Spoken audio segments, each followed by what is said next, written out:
আজকে তোমাদের সঙ্গে শেয়ার করব একদম ভোজবাড়ির স্টাইলে ছ্যাঁচড়া।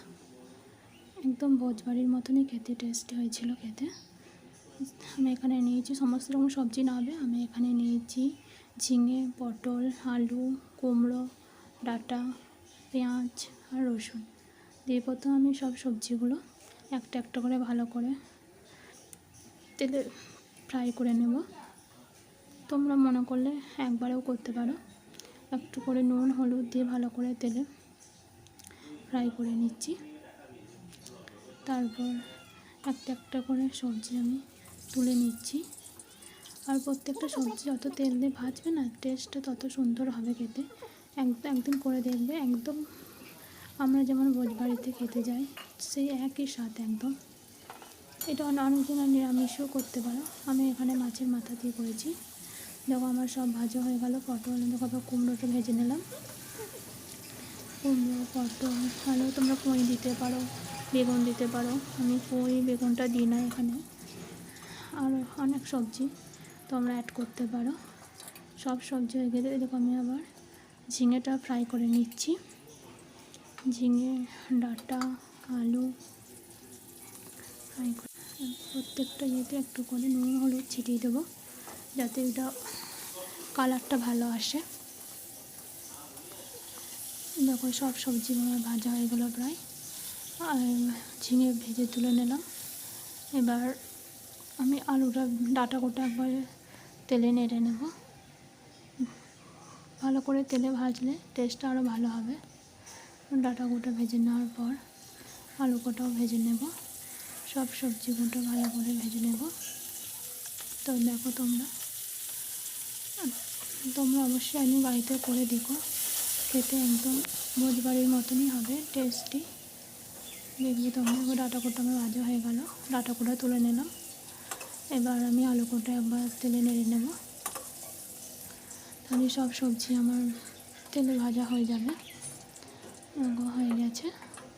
এবার আমি তেলে আলু কোটা দিয়ে দিলাম।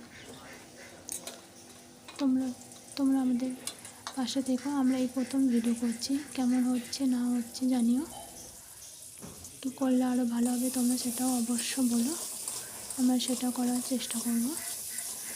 আলু কোটা নিয়ে নিচ্ছি আমরা। তারপর আলু কোটা ভাজা হয়ে গেলে তুলে নিলাম। এবার গরম তেলে ফোড়ন দেবো। ফোড়নে আমি এখানে ব্যবহার করেছি, দেখো সবজিগুলো খুব ভালো করে ভেজে নিয়েছি। দেখেছো প্রত্যেকটা সবজি লাল লাল করে ভেজে নিয়েছি, দেখতেও সুন্দর লাগছে। এবার গরম তেলে দেখো গরম মশলা, গোটা গরম মশলা, 2টি 5 ফোড়ন আর একটা শুকনো লঙ্কা ফোড়ন দিয়েছি। 5 ফোড়নটা দিয়ে দিলাম, শুকনো লঙ্কাটা দিয়ে দিলাম। ভালো করে হয়ে গেলে তেলটা গরম হয়ে গেলে আমি ওতে রসুনটা পেঁয়াজটা দিয়ে নেড়ে নেব। রসুনটা দিয়ে দিলাম। রসুনটা হয়ে গেলে আমি পেঁয়াজটা দিয়ে দেব। তারপর ভালো করে ভেজে নেব। তোমরা জানিও অবশ্যই কেমন হচ্ছে। আর একদিন অবশ্যই এরকম করে বাড়িতে করে দেখো, সত্যি বলছি খেতে খুব সুন্দর হয়েছিল। দেখো পেঁয়াজটা দিয়ে দিলাম। পেঁয়াজটা ভাজা হয়ে গেলে আমরা এতে মশলাটা অ্যাড করব। একটু নুন হলুদ দিয়ে দেবেন, এতে রঙটা ভালো হয়। হলুদও পরে দিতে পারো, কারণ এখানে হলুদটা পরে দিলে কালারটা ভালো আসবে। আমি নুনটা দিয়ে দিয়েছি। এবার ভালো করে আমি আগে থেকেই মাছের মাথা ভেজে রেখে দিয়েছি, সেটা তোমাদের দেখানো হয়নি, তোমাদের এখানে পরে দেখিয়ে দিচ্ছি।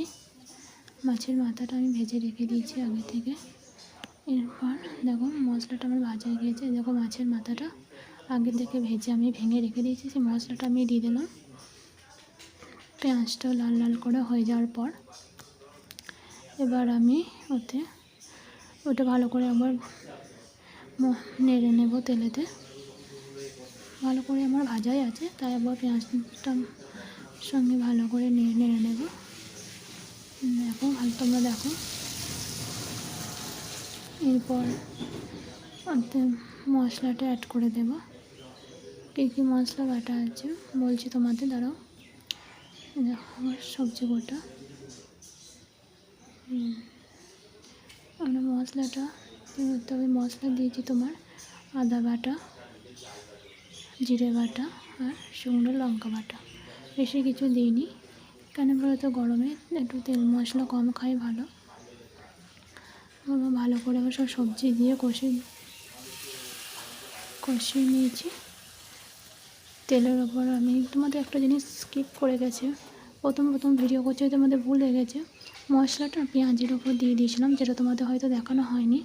আমি ভিডিওটা এডিট করার পর দেখছি, তোমরা প্লিজ কিছু মাইন্ড করো না, আমাদের ভুল হয়ে গেছে ওটা। দেখো সব সবজি মশলার সঙ্গে ভালো করে আরেকবার কষিয়ে নিয়ে জল ঢেলে ঢাকা দিয়ে দিলাম। দেখো কিছুক্ষণ পর সব ভালোভাবে সিদ্ধ হয়ে গেলে একটু গরম মশলা অ্যাড করে দিলাম। দেখো খুব সুন্দর কালার এসেছে আর খুব সুন্দর স্মেল উঠছিল। তো তোমরা একদিন অবশ্যই বাড়িতে করে দেখবে সত্যি খেতে অসাধারণ হয়েছিল। দেখো কিছুক্ষণ করে ভালো করে সব সিদ্ধ করে নিয়ে রেডি ভোজ বাড়ির স্টাইলে একদম শুক্তো। তোমরা অবশ্যই করে দেখো। চলো।